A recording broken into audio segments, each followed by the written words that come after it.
India launches ambitious space debris cleanup mission. World Wrap's biggest headline today. Welcome to World Wrap, your global news snapshot for Monday, June 23, 2025. Let's take you around the world in under 10 minutes. Top headlines: India launches ambitious space debris cleanup mission. South Korea boosts semiconductor R&D amidst global chip race. The UN warns of escalating humanitarian crisis in Sudan. And Brazil moves to electrify its public transport. Let's jump right in. Asia. In India, the Indian Space Research Organization, or ISRO, today announced the successful test of its new orbital debris cleaner technology. This marks a significant step in addressing the growing threat of space junk.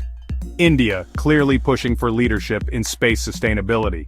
Meanwhile, in South Korea, the government unveiled a new multi-billion-dollar package to boost domestic semiconductor research and development, aiming to maintain its competitive edge in the global chip race. And in Thailand, the government is facing mounting pressure as yellow shirt protests continue to demand the prime minister's resignation, following allegations of a leaked phone call with former Cambodian leader Hun Sen, adding to political instability.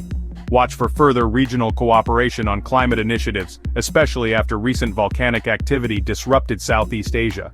China. In China, the Ministry of Commerce today announced new trade dialogues with European Union counterparts, focusing on intellectual property rights and market access for foreign companies. This move comes as the EU keeps raising concerns about unfair trade practices and aims to de-escalate recent tensions over EV tariffs.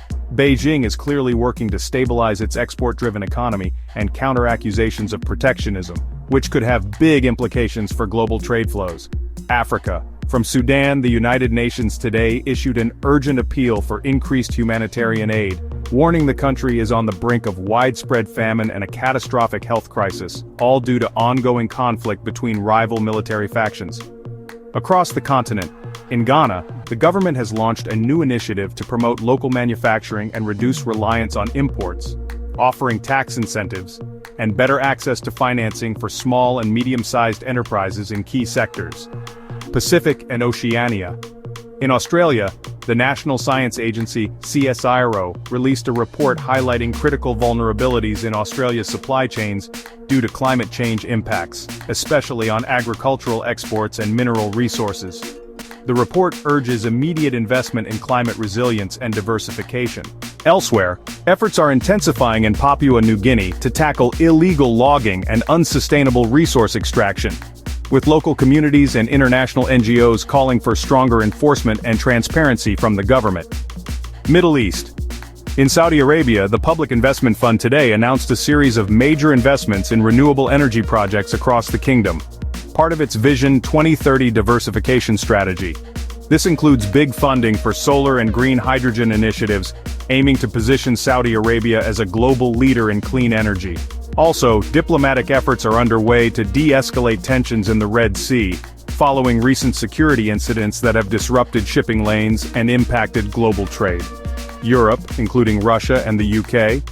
At the EU level, the European Commission today began a consultation period for proposed Digital Services Act updates, seeking feedback on how to better regulate AI-generated content and deepfakes across major online platforms. This aims to combat misinformation ahead of key regional elections. In the UK, the government launched a new initiative to boost apprenticeships in green technologies, aiming to create 100,000 new jobs in renewable energy and sustainable industries over the next 5 years. Meanwhile, Russia's central bank maintained its key interest rate at 16% today, signaling ongoing concerns about inflation, despite recent economic stabilization. Latin America. In Brazil, the government announced a significant program to accelerate the transition of public transport fleets to electric vehicles, offering subsidies and tax breaks for municipalities adopting zero-emission buses. This is part of a broader push for sustainable urban development. Regionally, the Mercosur trade bloc is reportedly discussing how to accelerate trade negotiations with Southeast Asian nations, seeking to diversify export markets and reduce reliance on traditional partners. Culture, sports, and tech. In sports, the FIH Men's Junior World Cup 2025 is set to kick off later this year, with India confirmed as host. Preparations are well underway for what promises to be a major international hockey event. And in tech, a new report from the International Telecommunication Union highlights the growing digital divide, with over 2.6 billion people worldwide still lacking internet access, underscoring the urgent need for global connectivity initiatives. That's World Wrap for Monday, June 23, 2025. Like, follow, and subscribe for your no-noise daily download from around the world. I'll be back tomorrow. Same time, same globe.